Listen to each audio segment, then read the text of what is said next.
صلی اللہ تعالی علیہ وسلم نے فرمایا شعبان میرا مہینہ ہے، رمضان میرے رب کا مہینہ ہے۔ اتنی برکتوں والا مہینہ، اتنی شانوں والا مہینہ، آپ نے کچھ باتوں کا بڑا ہی خیال رکھنا۔ ایک تو آپ نے کوشش کرنی ہے نمازیں ذوق کے ساتھ پڑھی جائیں، آپ نے مسجد کے ساتھ دلچسپی پیدا کرنی ہے۔ آپ یہ کہیں کہ زیادہ سے زیادہ میں نہ دوسروں کو نواز سکوں، میں نہ چپکے سے پہنچوں کسی غریب تک، خود سے جاؤں اور اس کو اپنا موسم سمجھیں جس کی وجہ سے اللہ آپ کو ثواب دے رہا ہے، اس کو موسم سمجھیں جس کی وجہ سے اجر مل رہا ہے۔ احساس ہم نے بہت زیادہ پیدا کرنا ہے۔ ہم نے دیکھنا ہے کہ میں کس جگہ میری ضرورت ہے، میں کس طرح کر کے کام آ سکتا ہوں، وہاں اپنی خدمات کو پیش کرنا ہے۔ میرے رسول پاک علیہ السلام نے فرمایا کہ جب رب نہ مانے تو پھر وہ کمزوروں کے صدقے مان جاتا ہے، پھر وہ ضعیفوں کے صدقے مان جاتا ہے۔ فرمایا اللہ تم سے بارشیں روکنا چاہتا ہے، پر تمہارے ضعیفوں، کمزوروں، غریبوں کے صدقے، مجبوروں کے صدقے وہ تم پر بارشیں برساتا ہے۔ حضور فرماتے ہیں رب اشغاظ اغبر لو اقسم علی اللہ لا برا۔ کچھ ایسے لوگ ہوتے ہیں کہ ان کے بالوں میں خاک پڑی ہوتی ہے، چہروں پہ مٹی الجھے ہوئے ہوتے ہیں، لیکن اگر وہ اللہ پہ قسم کھا لیں تو اللہ ان کی قسم بھی پوری کر دیتا ہے، قسم بھی۔ حضرت سیدنا عبداللہ ابن عمر فرماتے ہیں میں حضور کی مجلس میں حاضر تھا، حضور مانگنے لگے اللہ سے، حضور اللہ سے مانگنے لگے۔ میں تو کئی دفعہ یہ دعا بھی مانگنے لگ جاتا ہوں کہ اللہ تو ان دعاؤں کی طرف تو دیکھ جو تیرے رسول نے ہمارے لیے مانگی۔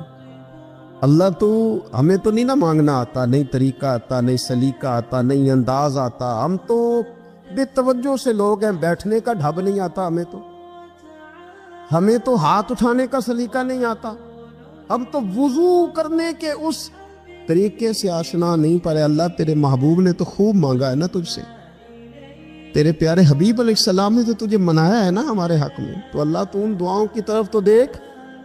حضرت عبداللہ ابن عمر رضی اللہ تعالیٰ عنہ فرماتے میں حضور کی مجلس مبارکہ میں بیٹھا تھا، ابو داؤد شریف میں موجود ہے، کہتے حضور دعا مانگ رہے تھے۔ دعا کیا تھی؟ دعا حضور یہ مانگ رہے تھے رب اغفر لی، یا اللہ ہمیں بخش دے، وتب علی، اللہ ہماری توبہ قبول فرما، انک انت التواب الرحیم، بے شک تو توبہ قبول کرنے والا اور رحم کرنے والا۔ حضور دعا مانگ رہے تھے اے اللہ رب اغفر لی، یا اللہ ہمیں بخش دے، وتب علی، اور ہماری توبہ قبول فرما، انک انت التواب الرحیم، بے شک تو توبہ قبول کرنے والا اور رحم کرنے والا۔ حضرت عبداللہ ابن عمر فرماتے اس ایک دعا کو ایک ہی مجلس میں ایک ہی جگہ بیٹھ کر میرے نبی پاک نے اپنی زبان اطہر سے 100 مرتبہ ادا فرمایا۔ 100 مرتبہ حضور نے یہ لفظ کہے رب اغفر لی وتب علی، رب اغفر لی وتب علی، رب اغفر لی، اے اللہ بخش دے، رحم فرما، وتب علی، بس قبول کر لے نا اب ہماری توبہ، انک انت التواب الرحیم، بے شک تو توبہ قبول کر لیا کرتا ہے، تو رحم فرمایا کرتا ہے۔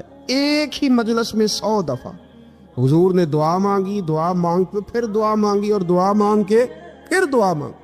اللہ کو منایا میرے رسول پاک، حضور نے ہمیں بتلایا اسے مناؤ، اس کی بارگاہ عالی مرتبت میں جھکو، اور حضور نے خود بھی یہ طریقہ ہمارے سامنے بطور سنت کے چھوڑا، اور پھر نبی پاک صلی اللہ علیہ وسلم نے آگے بڑھ کے ہمیں کچھ اور باتیں بھی ارشاد فرمائی۔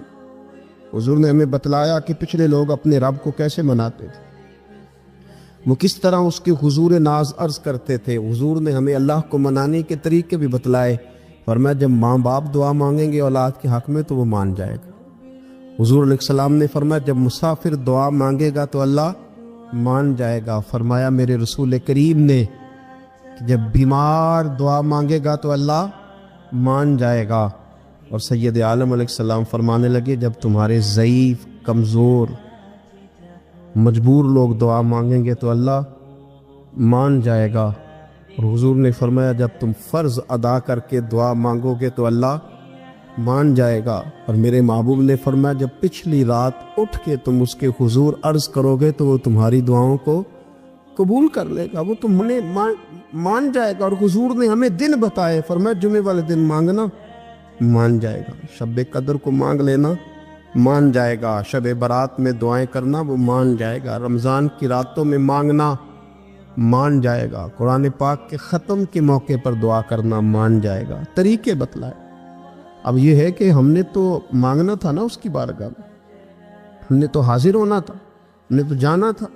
اب ہم نے آگے بڑھنا ہے، اس کے حضور عرض کرنا ہے۔ حضور نے ہمیں بتلایا، ہمارے پیارے رسول صلی اللہ تعالی علیہ وسلم نے بتلائی کہ جب انسان بہت زیادہ عاجزی کرتا ہے نا، بہت زیادہ عاجزی، تو پھر بھی اللہ مان جاتا ہے۔